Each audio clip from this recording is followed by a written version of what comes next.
While the entire anime world had its eyes on shonen, romance anime was quietly pulling off the biggest redemption arc in its genre's history, and almost nobody noticed. For a decade, being a romance anime fan was basically an apology. We all know it. You didn't say the title out loud, you just went, "It's complicated," and hoped nobody would follow up. Love triangle, confession that goes nowhere to be seen for 3 seasons, rinse, repeat, and I'll cancel my subscription. So how did we get from that to the era we are actually living right now? Stick around because I've got things to show you and a mega recommendation at the end that you're generally not ready for. But first, we are doing the ugly part. Let's talk about what we all had to survive to get here. Okay, trope number 1, the confession that never comes. 12 episodes, 24 episodes, sometimes 50 plus episodes of 2 people who obviously like each other, just circling forever. Like sharks, sad, romantic, emotionally constipated sharks. And look, before you type in the comments, yes, I know, love is war is literally this trope. That's the entire premise. 2 geniuses too proud to confess first. And it's one of the best things in this genre has ever made. Because sometimes the trope works when the writing is actually that good. It's not the trope's fault, it's what you do with it. And speaking of exceptions, side note before we move on, the danger is in my heart. That's a confession that took its sweet time. And unlike most shows doing that, it actually earned every episode of the wait. Because this show wasn't stalling, it was actually building something, watching 2 people figure themselves out at the same time that they were trying to figure out each other. So when I say confession that never comes is usually a problem, not always, this is one of the alwayses. Trope 2, the harem stall. Multiple love interests kept in orbit like satellites for the sole purpose of never having to actually pick one. Because if a guy picks one, the show has to commit to something, and commitment is scary, apparently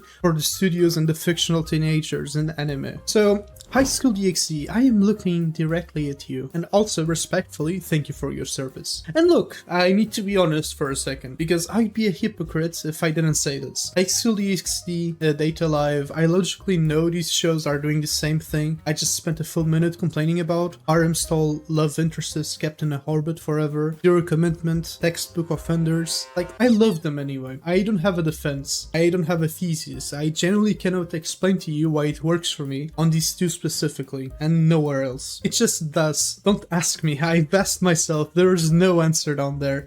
Nakano. So, take it as you will. Apparently my taste has exceptions, and the exceptions don't really need permission. Trope 3. The childhood friend, know him for 10 years, lives next door, makes him breakfast every day. Everyone in the universe knows she's in love with him. She's not winning. She was never winning.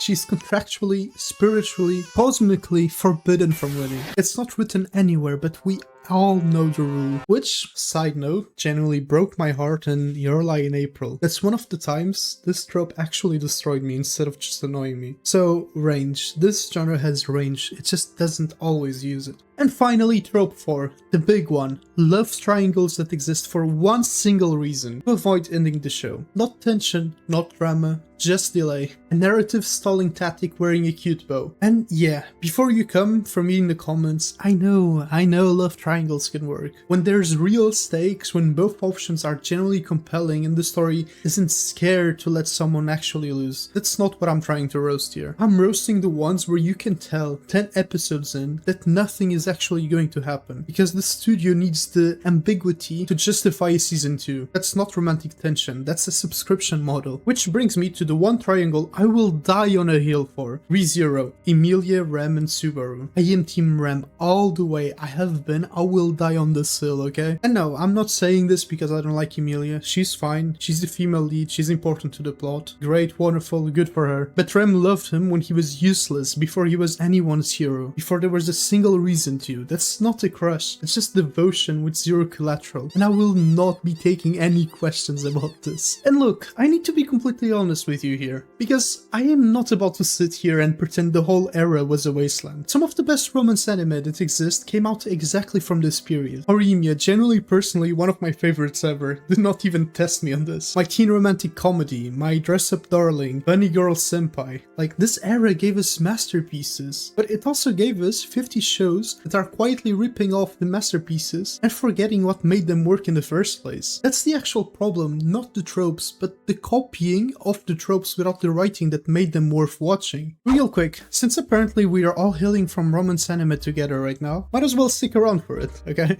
New takes every Saturday, shorts every day. Subscribe, no confession that never comes required. I'll tell you when I like something. Okay, now for the fun part. And then something changed. Not all at once. Not an announcement, just slowly, show by show. It started feeling like studios finally got the memo. Like somebody in a writer's room somewhere went, hey, what if we just let them be together on purpose early on and show them to the audience? Revolutionary, I know. Exhibit A, you and I are polar opposites. They confess in episode 1, not the finale, not episode 11 out of a 12 episode season. Timed exactly so there is no time to actually explore the relationship. Episode 1, groundbreaking. Somebody give this writer's room a raise. Exhibit B, 100 girlfriends who really love you. And look, I know the premise sounds unhinged on paper, but the execution actually commits to sincerity